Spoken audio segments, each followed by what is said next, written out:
For Honor, a game that has somewhat simplistic combat system that easy to understand, until you get owned by someone and start yelling about how OP that character is. Hi guys, this is Radical from So Radical, and today I'm still going to discussing about For Honor. Okay, after playing every available class in Alpha, I don't think that there are any, let's just say, character that borderline OP. Well, yeah, there is some class that has quite strong and somewhat abusable mechanic, Orochi. But so does every character if you know how to use them properly. Okay, now what you gonna do, huh? What you gonna do? What? Wait, what? Huh? No. Oh my god. Man, is that even legal? God damn it. Yeah, stuff like that. Okay, in this video, I will explain about each character capabilities. Of course, it's only limited to the one that's already playable in the alpha. By the way, I want to talk about character feats, which only available on Dominion mode, simply because I'm really lacking when it comes to the kind of stuff. For further information, each character that's available in alpha also has their specific faction trait. For example, the Samurai faction has better mobility than the others, Viking with their giant bicep, I mean high damage, and Knight that has somewhat better defense compared to the other faction. Okay, without wasting time, let's talk about the hybrids. Okay, this type of character that has good offense and defense performance. Well, not exactly 50-50, but you get the picture. Okay, the first one will be Kensei. Yeah, the one that wearing masks that make you look like an old man and using Gaia no Dachi katana. Based on my experience, this character has the fastest mobility on both movement speed and several attack combination on hybrid category. The main reason is because their attack combination is one of Kensei's strong points, and the ability to move around while initiating combo from 3 dodge direction or block breaker, making fighting this type of character quite problematic. Of course, relentlessly attacking means that your opponent has higher chance to parry the attack and then landing their attack on your cranium. So, a good Kensei must know how to control the offense, either by changing attack pattern or simply putting feint after several attacks. Okay, enough about Kensei and let's talk about Raider. Yeah, this character is like the in-game manifestation of a debt collector. They got big and mini looks, come to your house, start cornering you while continuing to staring at you so you can and will give them what they want. Yep, one of Raider's strong point is the ability to put their opponent in a corner in a flash. Or in some case, throwing them on the second floor, and believe me, they got enough tool to do this.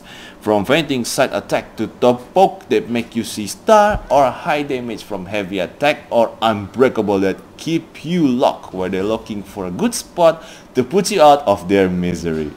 My advice when fighting Raider is to put your thumb on index finger on block break shortcut every single second, because once the train depart, most likely it will arrive on the place that you don't want. Okay, the last one on the hybrid list will be Warden. Okay, to be honest, at first time I used them, I thought this character type is very lackluster. But once I find out the true capability of this shiny knight, Warden instantly become one of my favorite character. Okay, Warden has the purest form when it comes to balance. They have okay attack pattern, but not too intimidating. Got a nice parry move, but only on top stance. Their strong point is that they can fill every role in different situations. On offense, they can mix their attack with guard break, which is able to chain to another combo. Also, their heavy attack combination are capable of punishing people who try to leap backward. When under attack, Warden are capable of parrying top stance attack and instantly counter attack them. Yep, that one is really hurt, will allow them to start their chain once again. Well, the reason why you rarely see me doing parry on video because I suck. But if you fight a good Warden, you really don't want to rely on top stance attack. Okay, moving to the second type of character, which is the Assassin. Okay, the Assassin sacrifice their defense so they can deal higher damage on each hit. But having less defense doesn't mean that the Assassin only know how to attack their opponent. Okay, the first character that I will be discussing will be the Orochi. The most popular character on For Honor Alpha for being both good looking and incredibly annoying.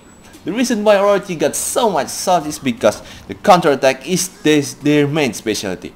They got main capability to turning tides of the enemy attack to become their advantage. From using a deflect with follow-up light attack after that to the infamous Storm Rush, a movement that allows you to leap backward and then dash forward using EI stats that most likely make your opponent stun for a while, which means that you can easily dealing damage equal to 2 heavy attack by just using this tactic over and over. Okay, now let's talk about the other assassin type, which is Berserker. Now this guy is one of the characters that able to do infinite chain by using a combination of light and heavy attack. And just like Kensei, Berserker 3-way dodge strike can also be a starter to their deadly chain. Now maybe some of you will say that Orochi will have more advantage because reason, but don't forget about the Berserker deflect skill that allow them to instantly stagger their opponent. Now many people don't know that throwing player to nearest wall make them stun for a brief time, which means that you can safely land your top heavy attack that deal most of damage. So I think it's safely to say that you really don't want to get in corner when fighting character like Raider or Berserker. Trust me, you don't want to do that.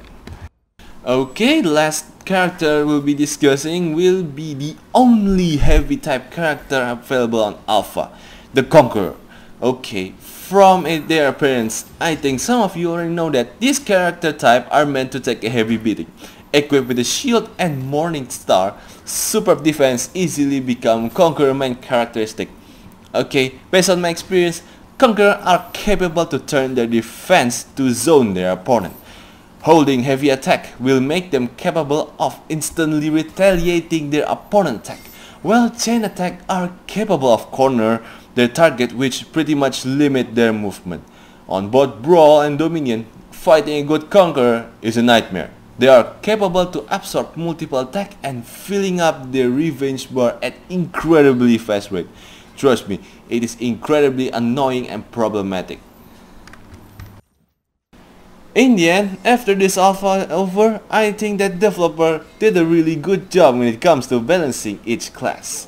Because to be honest, right now it's quite hard for me to decide which character that deserves to be crowned as the best class of For Honor. I mean, there are a lot of stuff that benefit different characters that's still waiting to be discovered. Yes, there are several specific character moveset that somewhat need a minor adjustment, but on overall, I think each class performed really well in this alpha. Which I hope the same things also happen with the other 6. Okay, that's all I got for Honor class overview. As always, if you got something to say, please not hesitate to put your thoughts on the comment section below. Also, don't forget to leave a like and subscribe to our channel. This is A.K.A. and thank you for watching this video, and see you guys on my next video. Thank you very much. Selamat malam.